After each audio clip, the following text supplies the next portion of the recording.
Welcome to today's episode, guys, of the High Level Experience Podcast. We're excited to host Joel Ketty and Lawrence Wong, the dynamic founders of VA Hub Pro. Their agency is deeply entrenched in the high level community, and it specializes in elevating GHL agency owners by providing top tier GHL experts skilled in automations, workflows, and much more.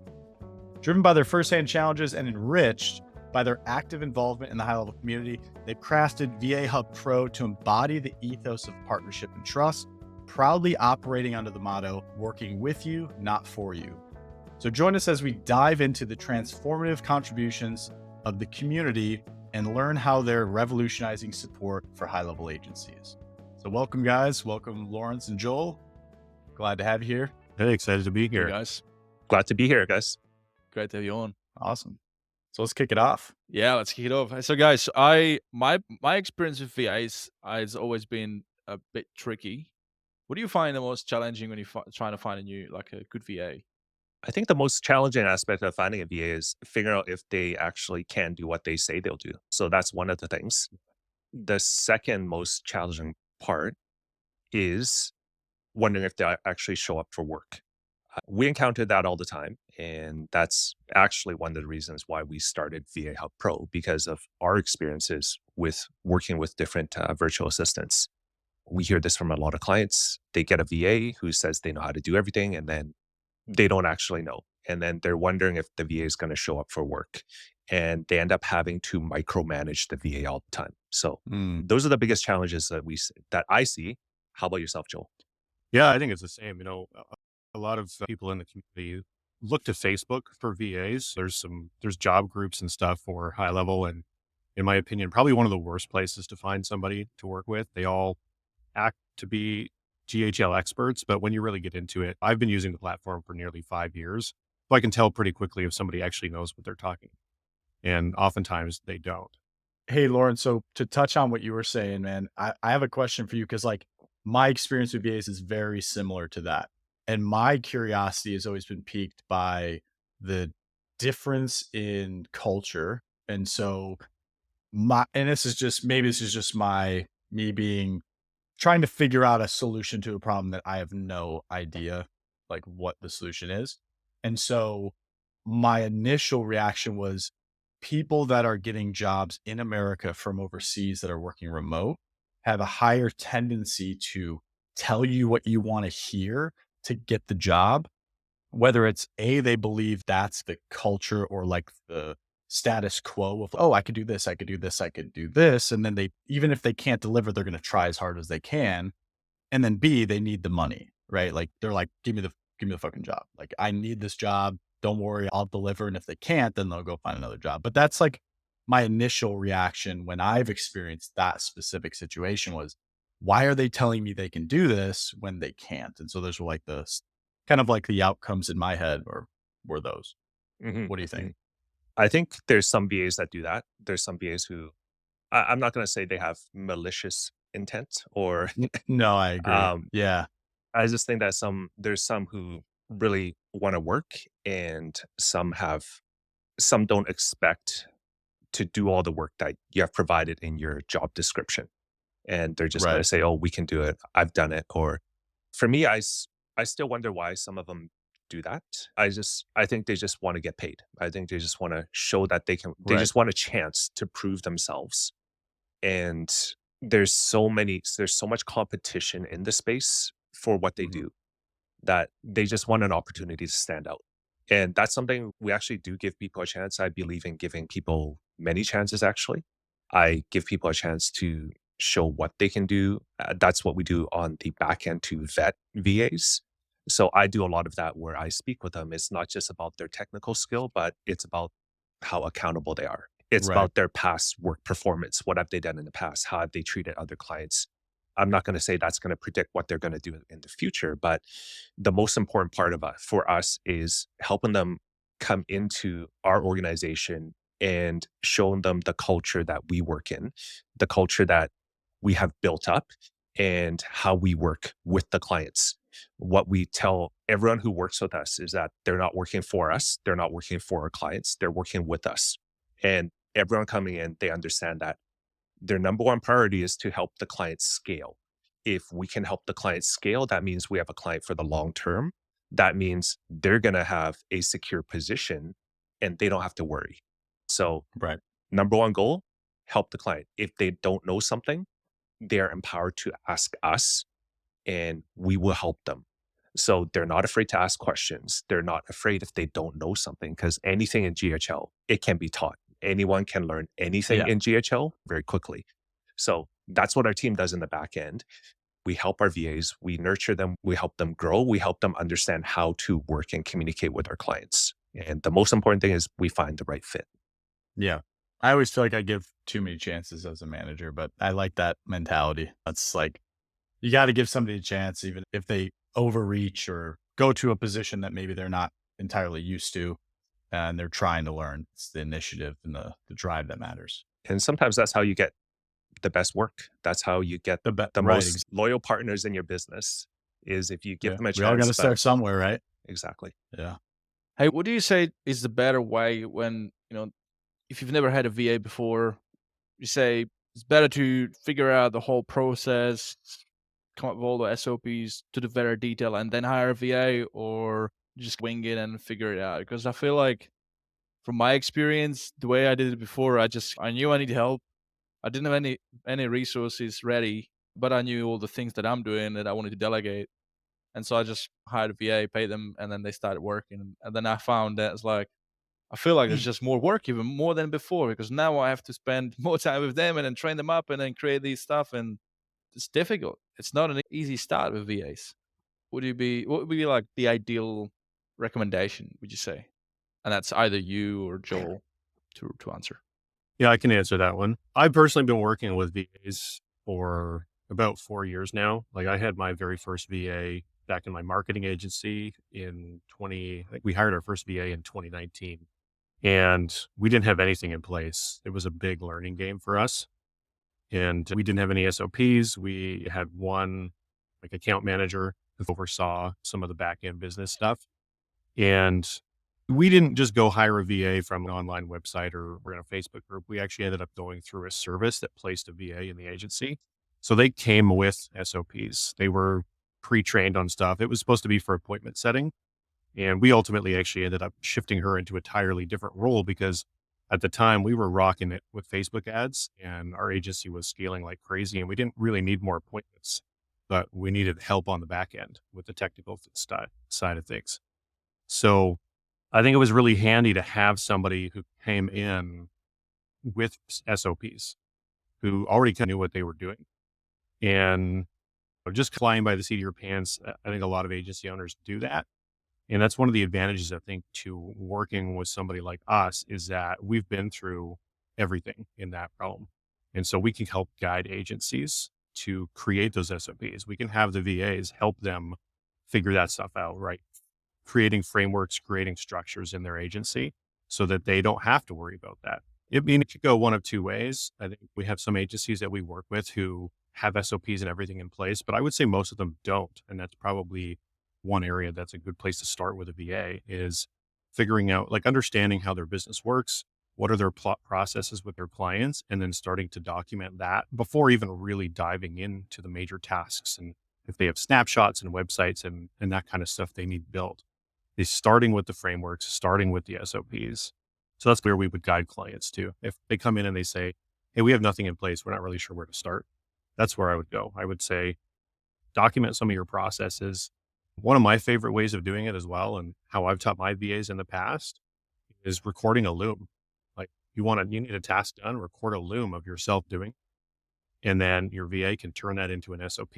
And now every time you've got that repeatable task available. So that's the approach, and that's usually the advice that dude, I give. Now, Joel, you don't even need a VA to make that SOP. You can create. So the Loom AI they have 5 documents that they create from a video now. So what is it? There's SOP, step by step, code docs, issue, like a Jira issue or like some sort of bug issue that you can create. And then something else, I can't remember, product release or something. But the point is I just record a Loom and I go in and I go create an SOP and it creates step-by-step SOP. And the cool thing is there's this method. I don't know if you guys have ever heard of it. It's called the camcorder method. I heard it from Dan Martell And what he does is he just records himself doing things, and he'll just think out loud. So he'll just talk himself through it, not like he's teaching anyone, but just, oh, I'm doing this because of this. And now with Loom, if you do that and it's picking up everything, it just turns it into an SOP. It's unreal. That's amazing. So then you could just do that, and then you bring in, literally a week later, you can bring in VAs, and now you have this, at least a foundation of SOPs to give them, and the Loom video to supplement the text SOP. Yeah, I've toyed around with Loom AI, but I haven't really got into that kind of stuff. So that's good to know. I'll have to make sure our clients know that's available, because that's a huge time saver. I'll pull it Yeah. up and I'll We send got you to start something using here it. while we're chatting. Yeah. Yeah, It's definitely powerful, man. time saver, big time. I Yeah. love Loom. Hey, I'm interested to hear what are some like crazy. So you guys been on the market for, you say, for the last 6 months. You may have already experienced some crazy stories with VAs. Is there any like a funny story that comes to mind with a VA, like making an excuse for missing work? There's always excuses. Like how we work is we try to control what we can do. So Joel and I, we can control what we do, but we don't control our people. What we can do is we can inspire our people to do better. We're trying to do better all the time. The main communication we have with everyone is to do better, right? How can we do better for ourselves? How can we do better for our clients? We do a lot of personal development, personal growth inside our community, inside with our team. We do a lot of recognition for people who do well, for people who need improvement. We help them out as well. Like, we have a lot of mentorship within our group because we have a commitment to continuously do better, perform better, and we communicate that with our clients as well. Our clients also know that we can control what we do, they can control what they do, but we cannot control someone who's 1,000 miles away. So things will come up. The other day, one of our guys got malaria. So that's something, fortunately, we don't have to deal with up here yet. So we don't have to deal with it yet. So I Damn. think some states in Florida might have to deal with that or something worse, but we don't have to deal with that. So I'm thankful. Some of our guys, they deal with blackouts. One of the most complicated Yeah. situations, Pakistan had an election a couple months ago. So the government decided to shut down the internet for a week and to prevent election interference. It was Wow. a complete blackout. When Joel and I heard that, we started sweating because 90% of our team is there. So we're like, oh man, what are we going to do? We like to be proactive. So what we did was we coordinated with our clients, let them know 2 weeks, there's going to be this major blackout. What we're going to do is we're going to work on the weekends to make sure your task is done. So we're going to prepare ahead. We're going to work on the weekend before the blackout, the weekend after the blackout. So let's prepare so that we get everything done in these days. So that was handled. Mhm. The complicated part was we're doing live Zoom support every single day for one of our bigger clients. They have about 3 sub accounts, and they're one of our biggest clients. We have their live Zoom support team. So what we did was we had to train the rest of our staff who were not in Pakistan to do these Zoom support duties. So we prepared that ahead of time so that nothing was disrupted. So that was, I think, in Live terms Zoom of- support that I might add is Monday to Friday for 10 hours. They no, do that like for? 13 hours. 13 hours. Yeah, it's a lot of Zoom. Yeah. It's not just a couple of hours here and there. It's 5 days a week. Like, you're sitting in Zoom and people could just jump in Yes. and like high level. Yes. You guys are doing like high Basically, level. yes. Yeah. So they have their customized Nice. So Zoom we had a lot of support. So, hours, check a lot of this out. coverage. Yes. Yes. Yeah. Wow. If that, while you're talking, Lawrence, I'm going to pull this up. I'm going to Okay. share my screen, but go ahead and continue. Yeah, but that was in terms of funniest stories, I think that would be it's not an excuse, but that's something that we handled. Our clients appreciated that. And that's a story we tell our clients. If they ask us, hey, what's going to happen if this happens? We try and prepare for the worst, right? We Right. try and always prepare for the worst Mhm. because we're proactive. I teach our team this all the time. We don't run away from our problems because if we run away from our problems, they get bigger. There's nothing wrong with addressing the problems up front. They are not afraid to tell us things. We're not afraid to address things with our clients. We have, Unless you got problems like me, man, then you run for the hills. And I'm just kidding. yeah. So yeah, I think that's in terms of stories, that is the kind of most interesting story that we've handled. No, I like it. Yeah, Yeah, like you said, prepare what you can prepare for and control what you can control. Have you guys heard the rule of 5 Ps, by the way? Mm. Rule of 5 Ps. Prior No. preparation prevents piss poor performance. I think I heard that when I was young. Yes. What you got there, All right, Andrew? check this out. Check it out, boys. All right. So this was a video I made while I was building just blog posts for this podcast in High Level. And this is an SOP that it just created. I just clicked on it and it's like creating blog posts, key steps, cautionary notes, tips for efficiency, and then the link. Wow. So Very cool. It's cool. yeah. And then you can go step by step. So you can just have it create a step by step, which is a little different than an SOP. It's like literally everything you're doing and not in like a organized way. You have a pull request description. So this is like for coding and stuff like this. You have assumptions, testing strategy, QA. This is for like bugs. I use this all the time with my team. So if I find a bug or something that I want fixed, I'll record it and then I'll send this to them and I'll edit it a little bit. Sometimes this isn't actually a bug. This is a little out of sorts in terms of formatting, but usually it'll have like steps to reproduce, right? So like how to reproduce this bug so that because that's a huge issue is if you're just like, hey, go fix this bug, which is funny because Joel, you're a customer at ChatHQ and I get this all the time where somebody will be like, oh, this is happening. Okay. Can you help me understand what's going on? I don't know. Can you send me a loom? Like something to give me something because we can't just go in and throw a dart. It's like trying to throw a dart in the ocean and hit a fish. I do some It's customer just support massive amounts of code, for especially another agency that I work with, and we deal with the same thing. We'll just get a Mhm. support request with no information, and I'm always just like, can you send me a loom and just show Yeah. me exactly what you're talking about? Yep. So this one's really nice too, Code Docs. So Code Docs I use for documentation. So I've actually used this a few times for our ChatHQ knowledge base. So like when I'm creating a new knowledge base article, I'll also use it for Facebook posts. So I'll go in and this one's once it loads here, it should be formatted in a way that's pretty, yeah, there we go. So see how it's more like plain text. So it's much more like an article. So that's a nice way to just create content, post it out there. Yeah, you can create issues inside of Jira if you're connected to Jira. And then this is just like a little message. So you can actually Slack this message and then email this message as well. So you create like a little email, copy paste in a High Level, and you're good to go. You just press So the this is button just and it awesome. goes directly into that connected Slack channel. Yeah, I believe so. Let's give it a shot. Oh, Oh I'm no. So this is Slack and Teams. It's just formatted. See, and then you just copy the text. copy the text. Okay. Yeah, there's probably a way to automatically connect it. But yeah, this is what's weird is this doesn't show up for everybody.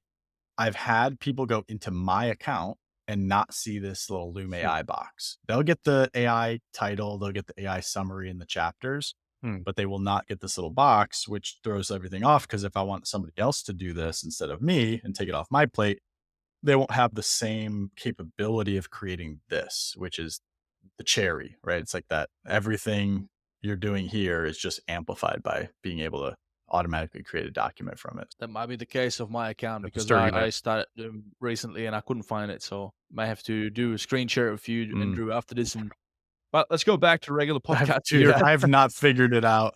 It's Trust showing me, up I've for not you, figured so out how I'll to just try to label it. replicate what you do. Yeah. Now, question to you guys. Yeah. So, like, this is great. So, you could, as an agency, you could use a tool like Loom. And for those of you guys listening, you could use this tool, Loom, and it could generate those SOPs for you. Then, question to you guys: is there a big issue with agencies coming on board as your clients to work with your VAs that have their own, very much their own custom SOPs, or would you prefer that they standardize or join along with your SOPs? Or is there flexibility? Yeah, we let the agencies do what they want with their SOPs. We don't have any standard that they have to stick to as long as they're able to provide something to their VAs, right? That's one of the biggest things that we have is just when we're working with a client who has maybe had experience working with a VA in the past, or maybe have no experience working with a VA. There's a bit of a learning curve in understanding exactly how communication should work. And so that's a huge benefit, I think, of working with us is that we're a part of the process. Lawrence and I are in every single client Slack channel and we're available to hop in and guide them in that way. And communication is huge. That's the biggest thing all around is even if somebody doesn't know exactly how to do a task, as long as they're communicating and problem solving, that's something that we really look for. And so with the SOP side of things, yeah, we help them understand how to build SOPs, how to create them, And if they don't have anything in place, but if they have stuff in place, some agencies like our big client with the Zoom support, they've been around the block. They know what they're doing. So they have a lot of stuff in place. They have an entire sales team. They have support staff. They have all every position filled in their agency. And so they have a ton of SOPs in place already. And so we just slotted our team into what they already had going. And so we don't have to tell them like, oh, you have to change this or change that to match any kind of standard. I don't think that it matters really at the end of the day, as long as they have something. And if they have nothing, we help again, guide them in that direction and figure out how to put those in place. And yeah, I think that's about it. The most important thing Mhm. I think that we help our clients understand is when we work with someone 1,000 miles away, it doesn't have to feel like they're 1,000 miles away. Communicate with them. We have an internal Slack channel. That's what it's for. Communicate with them in the Slack channel. We have our account manager, our team managers in there too. Our GHL tech manager is in there. Everyone's in there to communicate with you. All you have to do is make an effort. The most successful client VA relationships we have are the clients who are doing the Zoom briefings in the morning. Do a 5-10 minute Zoom, get together with the VA, talk to them, get to know them, find out how their weekend was, Mhm. and just figure out a plan for the day so that you guys are on the same page and communicate throughout the day. That is the most important thing in making it feel like they're working beside you. That's the experience we want everyone to have because that's the experience we've had with our VAs. Make it something that's more personal because they're going to have such a huge impact on your business. And when you do that, you're going to find out things that you previously did not know about the VA. So many of our GHL experts, they have experience that is beyond any of our clients. Like they have worked with so many different industries. They have done so many things. Some Oh of them yeah. have copywriting skills. Some of them have ran Facebook meta ads for companies who have spent millions of dollars with them. And they're doing GHL work because there's more GHL work. So most of our clients don't know the gem that they have working with them until they start to get to know them. Like they're onions. There's so many layers to the VAs that we work with. It's crazy. It's amazing. Yeah. Nice. Now, the community is growing, right? It's been crazy fast growth. Right now, we're sitting at 68,000 roughly in the high level community in the group. I don't know if that's a true reflection of how many actual accounts high level has, but nevertheless, the community is growing at a rapid pace, and there's always newbies coming in. So they are starting out from scratch. They are the ones that are just trying to get their first couple of customers. Your VA service obviously has a price tag. What would you recommend to somebody that's just starting out? Because they might look at that and be like, that's too much for me to pay now. I might consider it when I've got a couple of clients. How would help them bridge that gap? Go get some What would clients. be Go suggestion? get some clients. Figure out a niche, Yeah. get some. Sorry, Mike. I'll rephrase my questions. Yeah. They might have some. They might have zero, or they might have a first couple, but it might not be. It might not be. It might not make sense to sign up for a software for a partner like yourself. Just the numbers might not make up. Is there like a right number that you'd say to agencies, like maybe when you have 10 clients, that's when it makes sense to jump on, or Usually that's around the I don't range, know if right, I'm Joe? saying it right. That's about the range we look at between 5 to 10 clients, depending on the price that they charge. That's been our experience. I'd say 5 to 10 clients and consistently booking appointments because you don't want to get in a position 5 to 10 clients, depending on your price levels with your SaaS. And if you have any other services as well, you still may not be making enough to just cover your bills. So again, Mhm. bringing on a service like us, yeah, it's typically we are wanting to work with agencies who are trying to scale. They have some stuff in place. They are booking appointments, maybe not completely consistently like daily bookings, but they're out there having conversations. And really what's holding them back is bringing a client on and then having to get in there and create their account and set up their snapshots and all of the technical stuff that prevents them from going out and prospecting and being on sales calls. So that's where I think something like what we do really complements those who are in that position for growth, but really just stalled and unable to get past that hurdle. The sweet spot, I would say, for Mhm. people who need VAs would be between the 10 to 20 client mark because Joe and I have been in that position before. That's actually when we started looking for more VAs. That's how we actually got into this position when our SaaS started growing. That's when we started doing Facebook ads. It started growing and Joe and I got to the point where we had a conversation and I told Joel, I can't take on anyone else. I don't want to sign up anyone else because we can't handle it. Like, I can't do another onboarding. I can't handle all these questions coming in. So Joel told me, go Yeah. find some VAs. So I did what everyone did. I went out, posted on Facebook, and I got scammed 3 times. I got scammed by like agents, people I thought were agencies, people I thought were good VAs. They told me they could do everything what we were talking about in the beginning. I got scammed, I got hosed. But silver lining to this is I don't look at that as a failure. I look at it as a learning experience because we met a great VA who enjoyed actually working with us. She just didn't get paid by the person I paid because he took off with the money. Joe and I, we just paid her and she stuck around with us and she actually told us that, hey, you guys should start a VA company. There's a lot of people here looking for work. You guys are great. You guys help me out. I want to help you. So that's what inspired us to start this. And that was about it, I think, a year and a half ago that we started building up towards this. So through getting scammed, we are here to change the industry. So I think that's, it's pretty cool that happened. Not cool, but cool. Necessary. It was a Yes. necessary evil Mhm. that happened to get you where you are.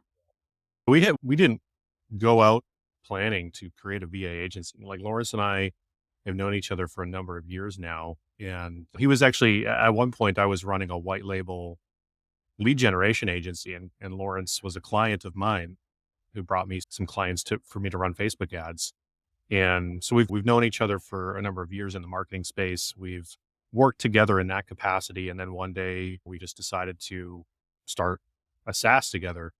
And it was that kind of led down this path of ending up with the VAs just because of we needed VAs and we needed account managers, and client communication was getting out of hand with just Lawrence and I trying to communicate with everybody and handle support issues and technical stuff. And yeah, we didn't set out to build a VA agency. We just fell backwards into it, really. And it's probably one of the best things that's happened to us. It's been an incredible experience. Nice. Sometimes when things just happen organically, you don't plan it, they tend to be the best things. When I went to Dallas last year, my first level ups, I didn't know Andrew before and we got along, and then here we go and we got the podcast. Now we're sitting on episode 13 and it's been fun so far. Yep. Question to you guys. So one, scary stories, getting scammed by VAs is one thing. Another thing is VAs pretending to know all and then they don't. And then the third thing, they don't show up for work, or they like I had a VA and we agreed on these times frames, and then I like ping her on WhatsApp, and then she's like, "Oh, hey, I'm just driving back home. Where I thought you were working today." No, we're family holidays. Anyway, like it's this and that. But then another thing just pops in my mind because I always think about what are the worst things that could happen, because I'm liable, right? I've got my customers, I run a SaaS business, and whatever happens in their sub accounts, and that's their livelihood. And God forbid something was to happen, data breach or anything like that. How do you handle that? Giving a VA an access to a client's accounts that have hundreds of sub accounts. I always like, how do you sleep at night? So my thoughts behind that, we have measures in place that we put in the back end, but I'll let Joe talk about it after. But like my initial thoughts about it is even if you hire someone locally, that could happen as well. So if you hire someone in North America, Mm-hmm. if you hire someone down the street to work in your sub accounts, there are concerns as well. So I think the biggest thing is like Right. it could happen with any company. However, like what we do is we make sure we have some measures in place on our end, but we also screen a lot of our people, and just a lot of people coming in to work on the sub accounts, they don't work with malicious intent. They're not there to hurt people. They're just there to do the sub accounts, and that's it. Right. But Joel has more insight into this. I'm not the tech guy. I just work with the people. But Joel, I'll let you handle. I mean, yeah, there's definitely certain aspects on the technical side, but one thing that I would say from working with Lawrence is that he's really good at reading people. He's just got this innate talent to understand people and their goals and their intentions. And so I think that in the hiring process of even bringing on new team members, his insight into that with them is huge in finding the right people. We've definitely had the few people here we've hired them on, they've started working with a client, they've disappeared on us. I think that's probably the worst thing that's happened, really, is that we've just had the odd VA ghost, and that happens. It's normal in this space. But we've noticed patterns in who are the types of people to do that, and we've shifted who we're working with. So it's, I think we've had, I think maybe 3 total disappear and just we don't hear from them again. Yeah. We've, knock on wood, we've never had any issues with anybody doing any harm inside of any agency account. One thing that we do have access to is that when an agency adds us into their account, we have one standard email address that they are to go in and add that we control. So they'll go in, they'll create a user account with the email address that we provide them, create the password. So the VA only has access through that password. On our end, it's a Google account. And with GHL, if you don't know this, you can log in at app.gohighlevel.com with a Google login, and every agency account that is connected that has that Gmail in there as a user is actually you're able to access every single agency. So we at the agency level, we don't provide our VAs the Gmail login. I can go in, and this is how I hop in and help some of our clients with tasks, right? Is I have access to all of our clients' agency accounts as well. So we have that oversee of everything. And I think that helps.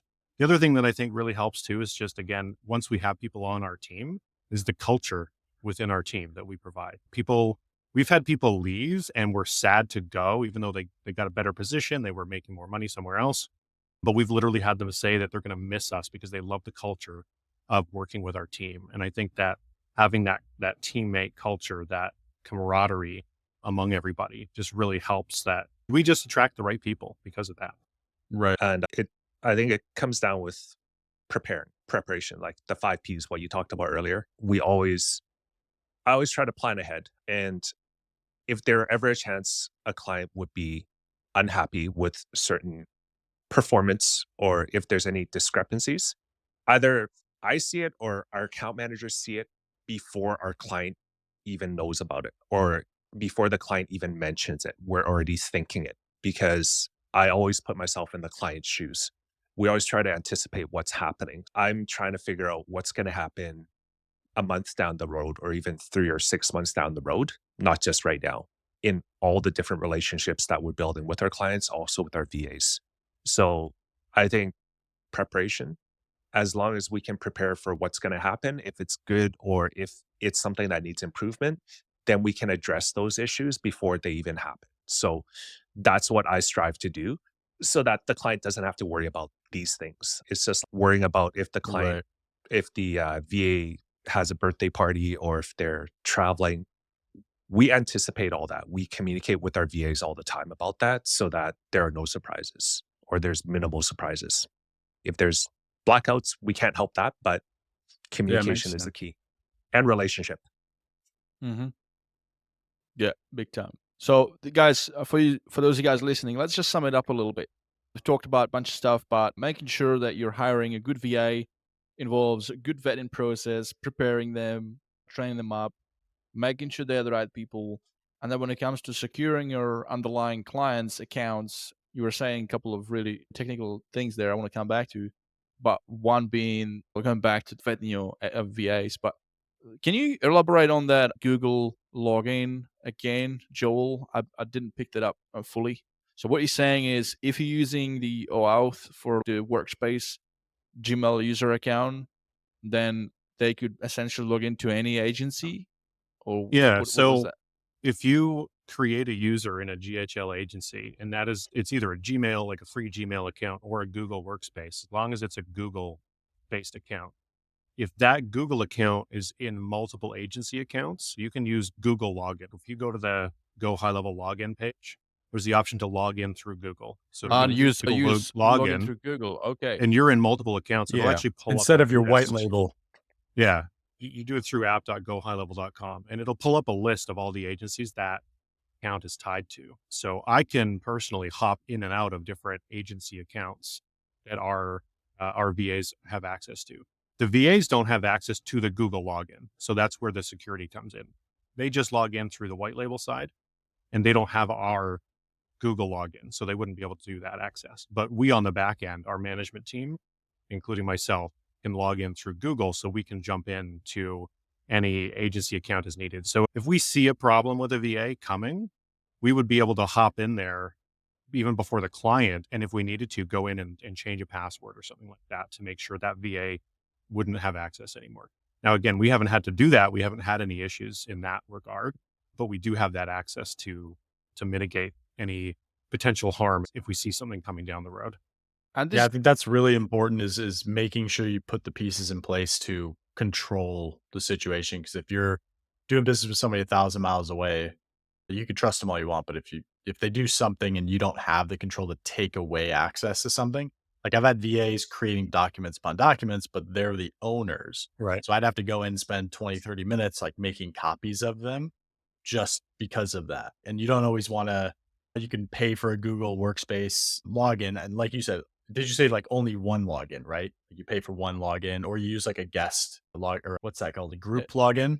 You can use like a group login or something. So you could do that and then you won't have to take away access. But I've had people just do it under their own Gmail account and then it's a mess, right? 20, 30, 40 documents. Yeah. You got to take away access. Yeah. Any access that we ask clients to provide, we're doing it through assets that we control as VA Hub Pro. So we're not asking them to add the VA with their own personal Gmail accounts or anything like that. so the VAs who work for you, they get their own work email address that you assign to them specifically, or they share it.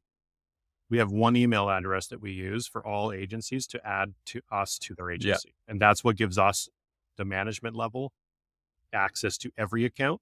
But the VAs only can log in through the specific password that they were through the white label login. Ah, okay. Now I get it. That's good. So you got actual like a concrete mechanism, and that's good for again for the end clients, for the agency owners, the SaaS owners, Yeah. who their clients might ask them is, hey, how do you make sure that my account is safe? Especially if they look after like a medical industry where there's even things like HIPAA requirement. By the way, do you have any of Not yet. those? No, we haven't worked Not with yet. anybody in the medical space yet. I mean, Yeah. like the HIPAA thing. I know of Yeah. HIPAA. I've worked with people in the past in regards to HIPAA stuff. None of our current clients are in any space that requires HIPAA, but I know what needs to be done. So if there's any ever need for for us to work with somebody in the HIPAA space, then obviously we have to go through the hoops of signing the BA and everything with them. But we haven't had to do that yet. Yeah. That's one thing I was curious because I know High Level provides that as an add-on. You pay extra per month, and that makes your whole agency HIPAA compliant. But I never really dug into the actual nitty-gritty. What are the differences in that? Do you know? I'm actually not completely familiar with everything that the HIPAA add-on means, but I think I heard it doesn't even cover Twilio. So like SMS communication. So I'm actually not sure 100% what the HIPAA stuff covers because it's not really my space. I don't work. I haven't really worked in that space a lot. I've worked with a handful of clients in the past who have needed HIPAA, but yeah, I actually don't have all the information on the high level HIPAA add-on. Yep, 100%. Yeah, I know they got like that HIPAA compliant tech or font now, text, which is just like a nice add-on that you don't need that purchase add-on, like the HIPAA compliant plan or package or whatever. So it covers a few things, but I know a couple of Chase customers that ask about HIPAA compliance through the widget, like how we're going to control that through the widget, have that through High Level. They purchase that additional compliance through High Level. So whatever comes with one thing I do know about HIPAA compliance and that Sergio is much, much more educated on than I am. It's a mess. Like nothing is truly HIPAA compliant. What you have to do as a company is you have to consistently go through things and you're not providing guarantees that there will be no HIPAA breach. What you're essentially doing is providing like a disaster plan out like after the fact. So if something happens, so you take all these precautionary steps, and if something happens, you're basically saying we have the things set in place to help mitigate the damage or reverse the damage. And essentially that's what you're paying for. So anything that I think there's a service out there, it's $200 a month, and it might be what High Level uses or did use at one point, where a company just pays $200 a month, and then that service, that company provides you with the disaster plan and like the steps to make things more secure, and they go through all the different precautionary meetings with you. So they are educating you on what you need to do. but then they're there to step in and help you when things eventually happen, if they do. So it's not like a sure thing ever with HIPAA. It's never, yeah, you pay this and you're never going to breach HIPAA compliance, which was a surprise to me when I found that out. I didn't know that was the case.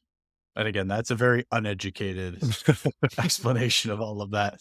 I am not an expert at all in that. All around you from know. what I know of HIPAA, I don't want to go after clients in the medical space so that I don't Yeah. have to deal with. It's only getting worse, right? It's not going to get better. It, like with AI and stuff, it's just going to get fucking worse.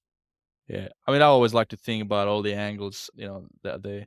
By the way, have we exhausted all the questions? What else can we like cover here in this topic? Because I'm just trying to think, anything that you wanted to ask us and then we haven't asked you that. What Hey, you kind? guys got any questions for us? I think you can ask what kind of VAs would work are the best for an agency, and what other VAs that we have, and stuff like that. Or Are there there's- differences? Okay, yeah. I No, thought it was no. all universal.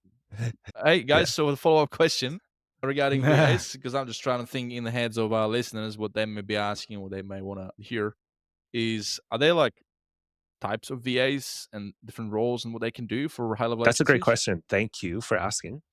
As far as VAs go, we have typical GHL experts. GHL experts can do GHL tasks, and most of our GHL experts have at least 1.5 to 2 years experience working with various industries.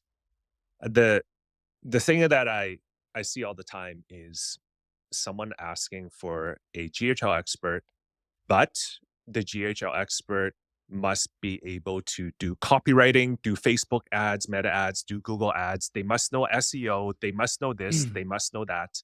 They must know how to do everything known to man or woman when it comes to running an agency. They must know more than we know.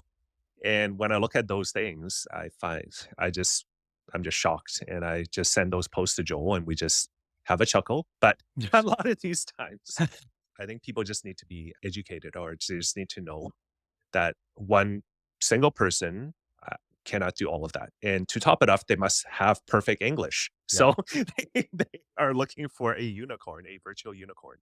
One VA cannot do that. Yeah. So Do you find that is a product of, so personally, my first impression of that perspective is either A, they've been screwed before and they're just so afraid to go through it again.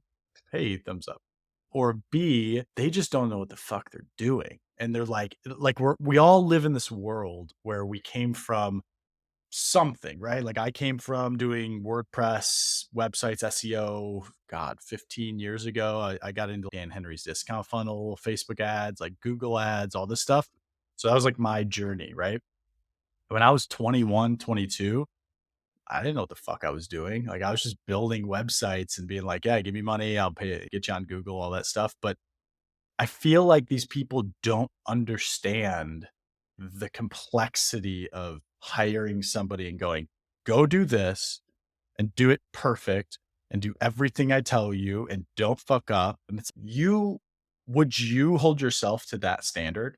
Like really? Just because somebody's in another country making $7, $8 an hour, you think that, especially because of that, but do you think because of that, it's like this superiority complex or something? I don't know, man. It's like a weird concept to try to wrap my head around. I think a big part of it is many people posting that they've been scammed before from people who've actually told them they could do all that. So they think it is possible, because part of the problem is a lot of VAs who are marketing themselves, they say they can do all these things, except they have watched a video on meta ads. They have watched a video on SEO. So because they watch a YouTube video, now they know how to do it. So they put it on their profile. So people expect all these things. The funny thing is, when I see those posts, there's also 50 people who commented saying, hey, DM'd you. Hey, I can do all these things. And I'm just visualizing what's going to happen later. They're just going to be in for a world of hurt. Yeah. I love it's like rage that when people put that in the post, don't DM me, or you must have this. And then somebody posts in the comments and, oh, I DM'd you. I told you not to fucking DM me. It's like this instant, like you're shit to me. Get away from me. I love reading those posts. It makes my day. So I love reading all kinds of Yeah, job definitely hiring is great. posts. Like Lawrence and I, like he said, we send each other stuff all the time, and we cringe and get a kick out of some of them.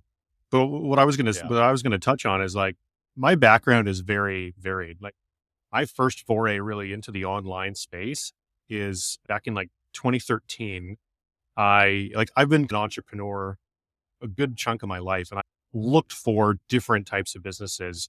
What's going to be the key for me? I've never wanted to work a job. I've always wanted a life of freedom. And so one of the The businesses that I 4 hour actually, work week, right? Were you like an original 4 hour work week guy? Me too. I read it when I was like 19. Yeah. That's the life I You want. found out Exactly. it's not Yeah. possible at 19 yet. Yeah. Yeah, I've been through all kinds of different businesses from network marketing to Amazon FBA, all these kind of things. But my first kind of entry into the online space is in 2013. I read an article.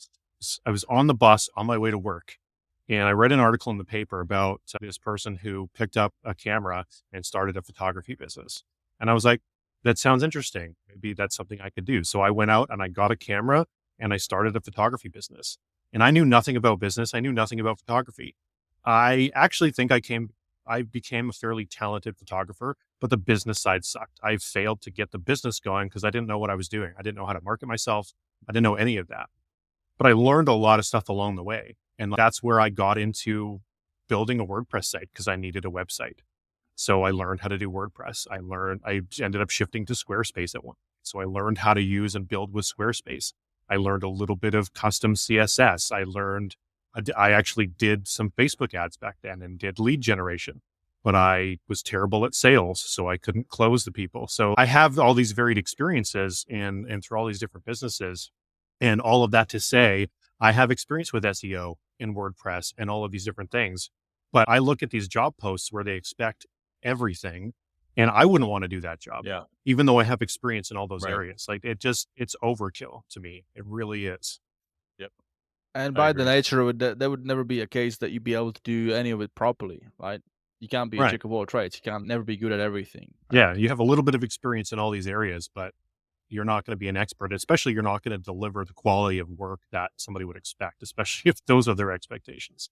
They want you to be an Yeah. expert at every single thing, and it's not a reality.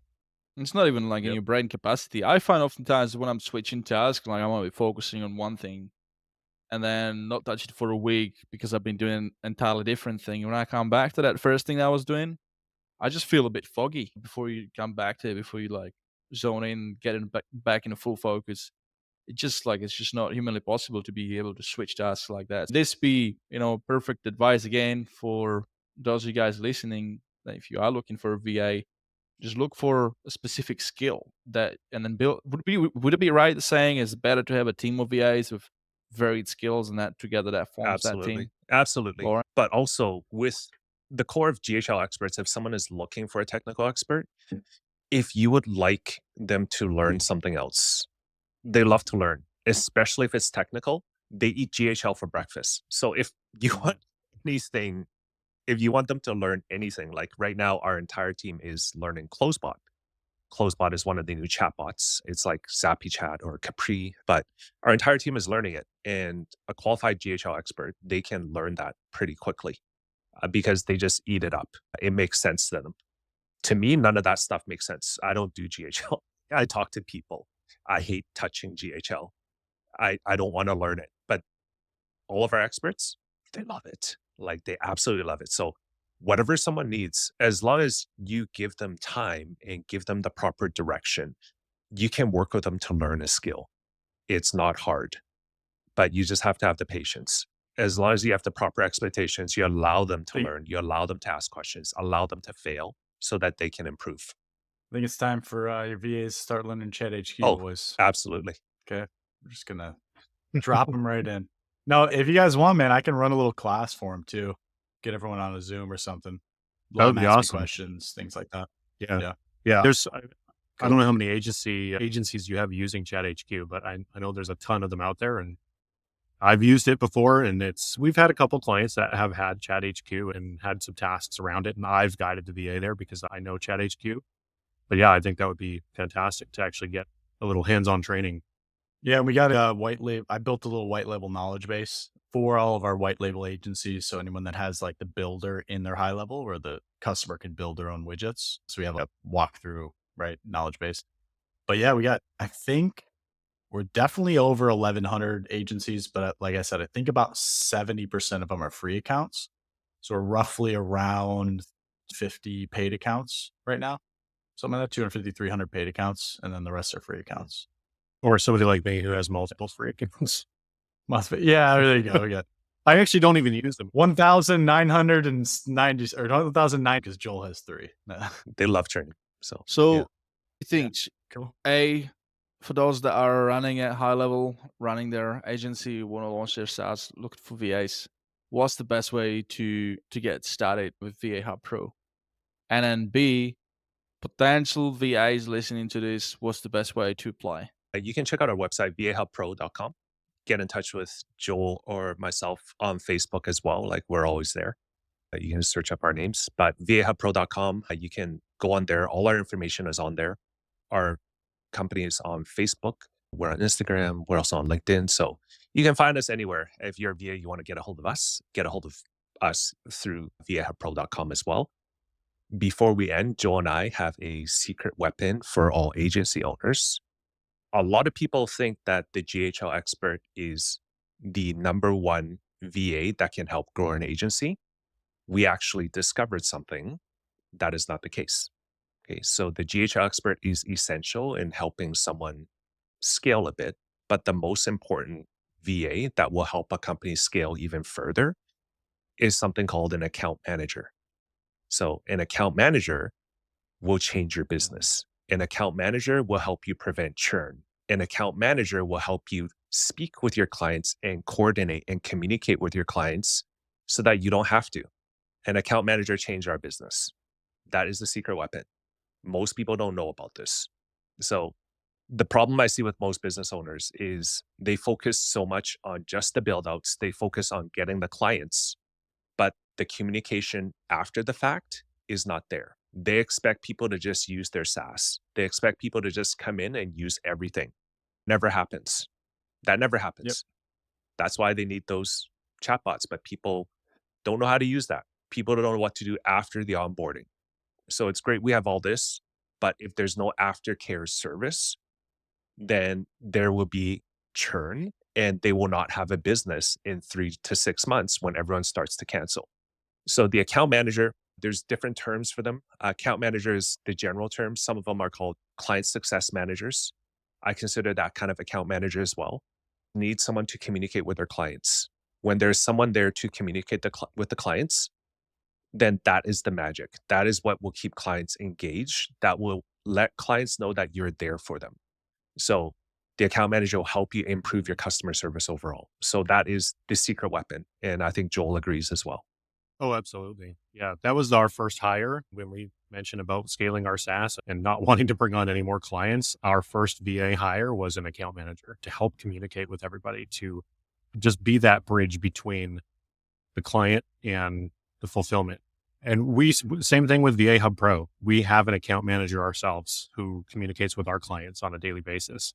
And we were in between. We had one account manager who ended up leaving. And I think was about a week or even a half a week, Lawrence, where we were without an account manager, and we felt it. Oh my God. We really felt the difference not having that I was person in dying. place. So yeah. And we got our new account manager in place, and she's absolutely incredible. So if you end up working with us, you will meet her, and she's been a game changer. So that is definitely a vital role that people do not think of in their agency. That is a secret weapon. So what do you guys usually charge for an account manager then? What should people expect if they're looking for A full-time account manager is $1,500 a month, USD. How many accounts Nice. can they handle?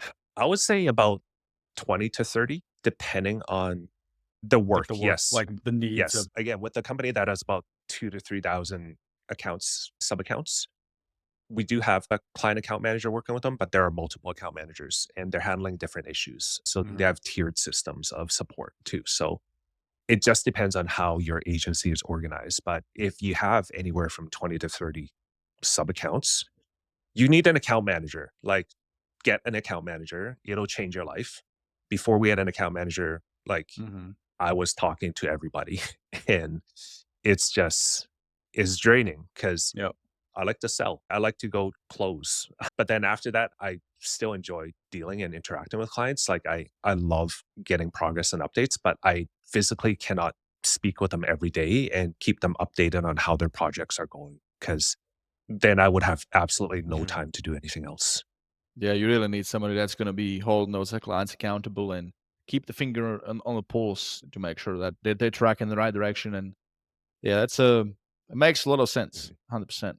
Hey, That I was gonna say, I'd love to know. So you guys deal directly with high level.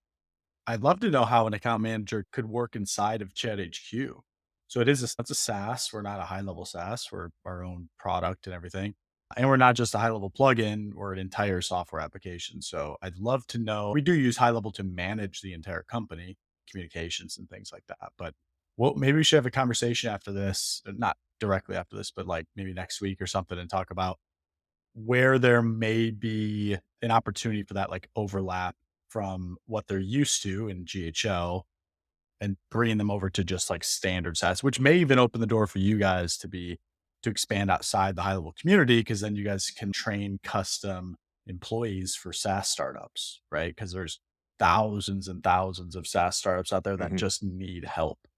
$1,500 a month is not a lot, especially for somebody that can take a significant amount of workload off one's plate, yeah, right? Like me, Joel knows I'm talking to everybody. That's all I do. I Yeah. do what you were talking about, Lawrence, where I'm building the website, I'm building paid ads, I'm building this, I'm doing that, I'm managing this, I'm doing 50 million things, and I'm talking to everyone every day, Mhm. and it's too Yeah, I much, feel you you. know. So I've been there. I'm still there to yeah, to an extent.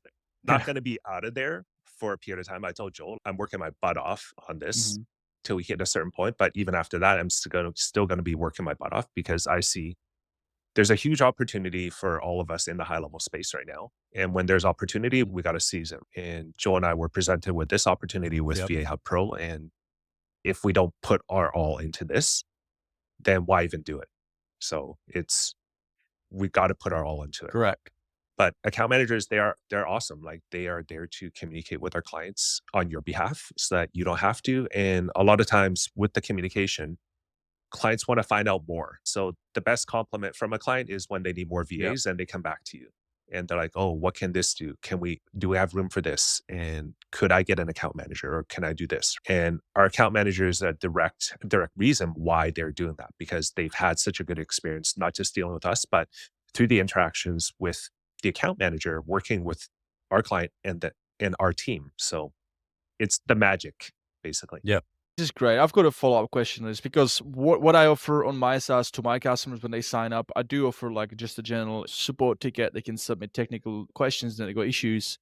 But if they want something more proactive, something like a partner in their corner that keeps them more accountable, I charge extra. I call that like a premium, and that involves one consulting call a month. They can pick from a pool of consultants. There's a dedicated success manager and things like that, and that is like an additional 1,500 on top of the SaaS. So I'm thinking there are already great providers on the market like Growthable, Azure Pro Tools, Extendly, but they really just help you with the onboarding and then the customer support, but more on the technical side when they have issues. But with what you guys do, it's more hands-on fulfillment and the customer success. Do you work with agencies that kind of work alongside those partners and have you as Yeah, well? Or would you see that as a absolutely. competition? We work with all of them. Absolutely. Because I'm thinking that's probably the best combo. You have one of those covered. That's it. The base support is covered, and then one of those VAs, one of those success managers. And also, what I like about it is that it creates a bit of a hierarchy, delegation hierarchy, where you, as the owner of the entrepreneur, the SaaSpreneur, you don't have to deal or handle the GHL experts because you have the success manager who deals with them, and then you can allocate in different Mhm. teams, right? I think Joel can talk a bit more about this, You know, but I think what we do, yeah. yeah, we have experience with Extendly, with Growthable. I've known Beyond in the community for a while. I actually even did coaching calls for them, yeah. I remember that. teaching high Yeah, level for a little while, and been pretty good friends with Ryan O'Connor as well from Growthable. I think what we do is really complementary to what they do. We don't feel like we're a competitor in the space with them. It's really a complementary service because one thing I think that they don't provide is that ability to build things inside of high level, right? They're able to help yep, support. You've got technical questions, your domain's not connecting, this, that, the other thing. But if you need something actually done, something built, automations created, that's something that RVAs do. And they do that all day in and out. I think that it's a fantastic combination to work with. one of those companies as well as have a VA through us. Yeah, I feel like they used to do that. I think Extendly dabbled in that where they were doing work with the customer. It just became overwhelming at one point. And it seems like with the VA service that you guys have, you're basically building these teams for these businesses, right? From what I understand, you guys don't place the VA in the business, so they would still be it would still be a vendor contract through your company, but they're essentially like employees. Like they're not working for 4 or 5 No. agencies at the same time, correct? Yeah. Is that yeah. That's Okay. right. The most, So you're building teams around the agency. yeah, the most any one VA works with is 2 agencies. If somebody brings on, because we do have part-time service as an option, Yeah. but we don't want to spread them too thin. We did actually have a VA working with 3 agencies at one time, and that was too much. And we were like, nope. Okay, now we know this Yeah, better. but you give the agency the option essentially, right? Yeah. Like you're like, hey, if you want a part-time person, then you still have to put that part-time person to work. And they're not just going to be part-time for one agency and then go home. Like you Yeah, need we other try to get work, them but too. Yeah. So, yeah. full-time. Something we experienced Well, before too was with all these complementary companies like Extendly, Growthable, Pro Tools. Our clients never use that chatbot. Our clients, they never clicked on that for help. And then so we had to tell them, hey, click on that chat, click on the support box for help. Like we have all the answers. Click on the knowledge base, right? Mhm. And so we had to tell them, and we had to tell them multiple times. And that's what our account managers started doing instead of me. So instead of us handling that, our account manager would guide them. So she'd be like, hey, there's support chat here. Please ask them. Man, that's Joel. We got something dropping soon for Chat HQ that's going to really unlock a lot of functionality inside of High Level. We've had pop-ups, right? So we've had the center pop-up and you got the videos in them, you got the banners now. So we're launching behavior targeting. And so what you can do is basically build these complex or just like dynamic structures of and or conditional logic to show Nice. or hide pop-ups or tools within the widget itself based on who they are, where they're at, what time it is.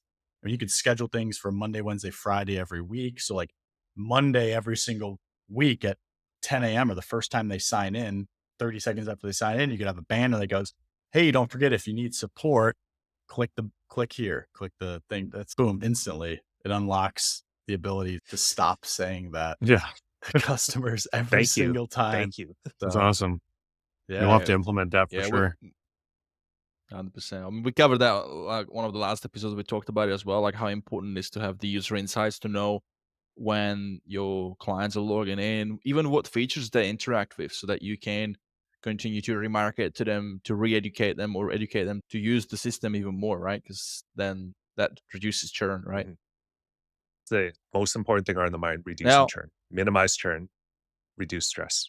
Yeah. I think you guys are really onto something. I like what you have. We might even get to some point to discuss something because what I do was what I built is for my own SaaS is this profit roadmap. I decided basically at the start of my journey, like 3 years ago, when I got my first couple of clients, they were all from gym space. But then I realized at some point I want to maybe cover other niches, and I want to be able to fulfill quicker. I still want to be able to provide that sort of a bespoke, custom build approach to businesses, but use snapshots to make it more scalable and make it applicable to NNH. So that's when like my headspace went in, and then I decided to build this thing called the Profit Roadmap, which is a set of 10 different snapshots. They're all modular and they fit in together puzzle pieces. And so what that does is like instead of dropping one massive snapshots into a sub account and then having to set it all up, train the client, there's just so much. Do it in like bits. So like, here you go, Mr. Client. You just get this first thing. We'll load it up. That's going to improve your business. We'll get you going a lot quicker because it's lesser of a setup. And then a month later, we'll add another module on top of it. So an example might be like the first module is called the Essential Marketing System, which covers the most important thing in marketing, which is email marketing, sets it up, and then plugs in the next module the next month, which is the appointment booking module. The next one is the reputation module. Next one is the referral module. And what I'm thinking is with each modules, the way I do it is like I upsell them, right? So they pay for subscription, but for the setup of each module, they pay extra. So the total value might be like 20, 25 grand if you put it all up. And if in the ideal scenario, in the ideal client, you've got 10 modules, you roll them out over the course of 12 months, that's another 20 grand on top of SaaS subscription. But I have to continue to educate them and try and push them along to the next one when they're ready, because I don't want to do it if they're not ready, if they're not trained up yet. But I'm getting to the question. Is with your success managers, do they also fulfill partly a role of bit of a sales rep, like to be able to upsell and when they talk to the customers, to suggest even So things like that is something that you can probably train them to do if it's not a full-on closing role, but if it's an upsell role. Most of them can do the upsell where they can talk to them and say, hey, I've noticed that you've gotten to this point. What we would recommend is if you want to take your business from here to here, you have qualified to unlock the next step in this path to be able to give you access to all this, Mhm. right? And then the next step would be to book a call with you. So if you're open to hearing more about it, how this could impact your business even more with the marketing, I would like to schedule a call with you and Vic so you can speak with him and he can share with you how this works. So something like that's basic enough that you can train any account manager for them to full on close the deal. You might not trust them to do that yet. The account managers, usually they're not going to be closers, but they will be able to upsell and nurture your current client. Yeah, that's great. What mostly worked for me is I've got really good sort of product pages. So I just point my client to the page. I would have already talked to them. It's like, hey, this is the next step that you need. Just jump on this page, sign up. Once you put the payment through, we'll go ahead and start setting it up. So I'm thinking like how that would work is like that gets triggered. Now, in terms of project management per each client, what do you guys use in like for the end agencies? ClickUp, or how does the success manager keep tabs of all the accounts and where everybody's at? That's actually a really good question. Stuff here. We use a system by GHL Plugins. So they've actually created a Excellent. I just spoke to Jason today. Yeah, Jason's awesome. We use GHL Plugins. They created a task management system that plugs right into GHL. So what we do is there's two ways to use it. You can, if you're an actual user of GHL Plugins, you can set up your own internal task management. It's a more basic system than something like ClickUp, but we've tried to use ClickUp over the years and just found it to just be so overwhelming and so overkill.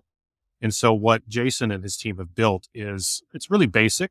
It's got some cool functionality, but we use it to get tasks from our clients. So there's actually what they call like a request system as part of it. And so what you can do is we create a new project inside of our task manager for every client.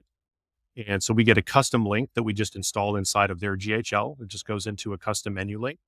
And from there, they're able to add tasks to the board. Once they've done that, they can't move them around, but they can add tasks. It goes in and it's like a Trello board, right? We've got different columns. So they create a task. It goes into the new task area. On our end, that task actually shows up inside of our GHL. And so then our VA will log in, they'll check the tasks every day, and they can see that they've got new tasks. It's got the details, what they need, any Loom videos, any links that they've provided. And then on our end, the VA will manage it. So they start working on it, they'll move it over to the in progress column. And so on the agency's side, they'll actually be able to see the progress. They can look at their task management board, and they'll be able to see what stage every task is at. I love it. Do you know if that can also trigger a workflow? Like, let's say if a task is moved forward to the next stage in a Trello board, like I said, does it then trigger something in the client sub account or in the agency sub account? Yeah, there's Like an definitely email or something? automations. Yeah, there's automations that you can build into it where it will do different things depending on, task moved into this stage. It can tag a contact and create automations. And so it works like hand in hand with GHL. It can do some cool Excellent. stuff. Okay, great. We'll definitely need to follow up on that. That's great. All right, we're running towards the end of the episode here. We do have segments that we not often cover, but we like to cover. One of them is called The Beef. And in this segment, we just basically tap into what's frustrating us at the moment with High Level. Whilst we love High Level, it has its kinks. Do you guys have anything that is hurting your brain right now with High Level? I think that may be more question to you, Joel, since you might be one using it more than you, Lawrence. But Oh man, that's a really good question. I mean, they did solve something that was probably a beef for many agency owners for a very long time, which was allowing us to put custom values into folders. So that was when they dropped that release, it was just a huge sigh of relief because it was something I know a lot of us were asking for a very long time.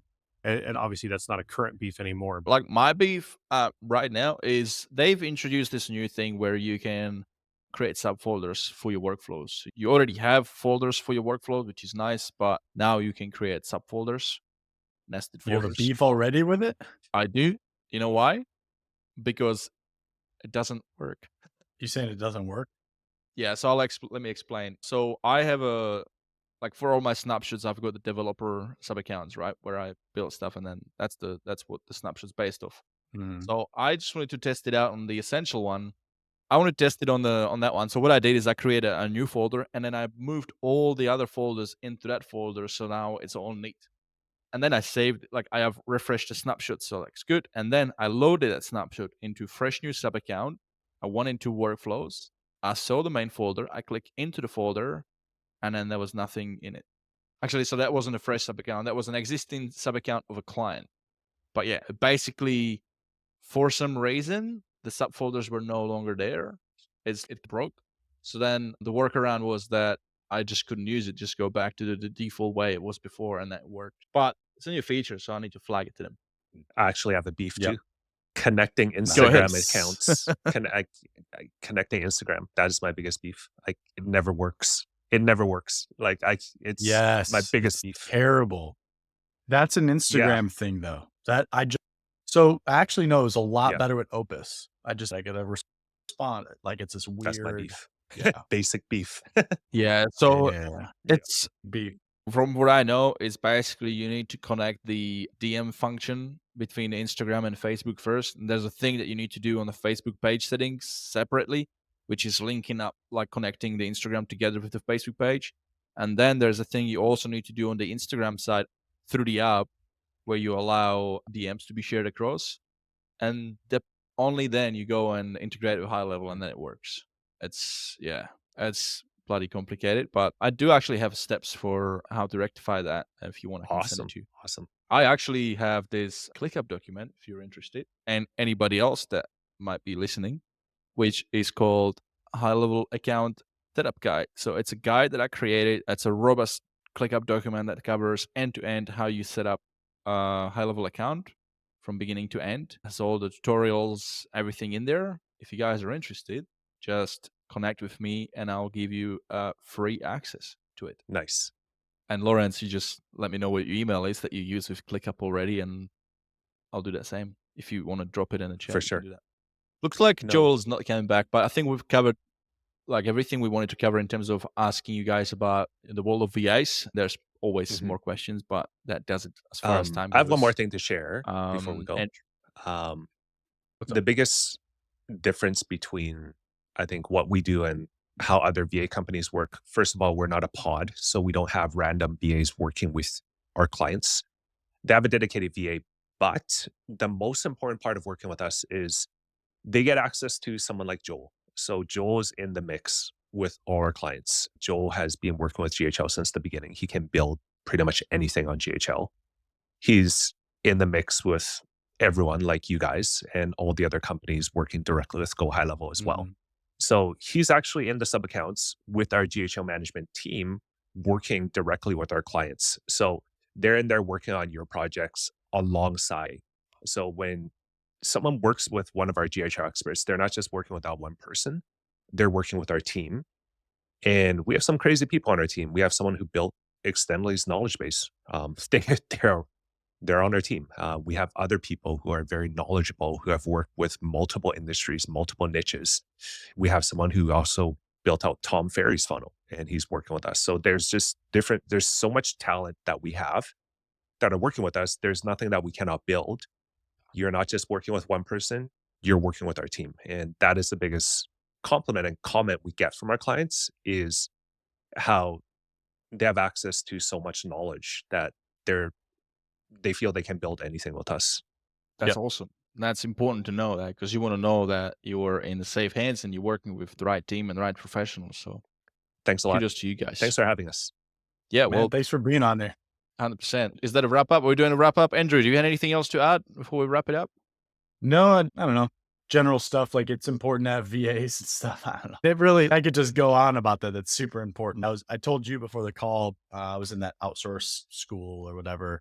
early years ago. And it's just really important to have a team. So whether Mhm. it's VAs or you're paying 4 or 5 times as much for somebody here in the States or somebody in house, like an office, somebody that comes to your office, just build a team. And people like Lawrence and Joel, they're making it easy. I think that's the biggest takeaways. They make it easy. Why fight the current? Just go with the flow.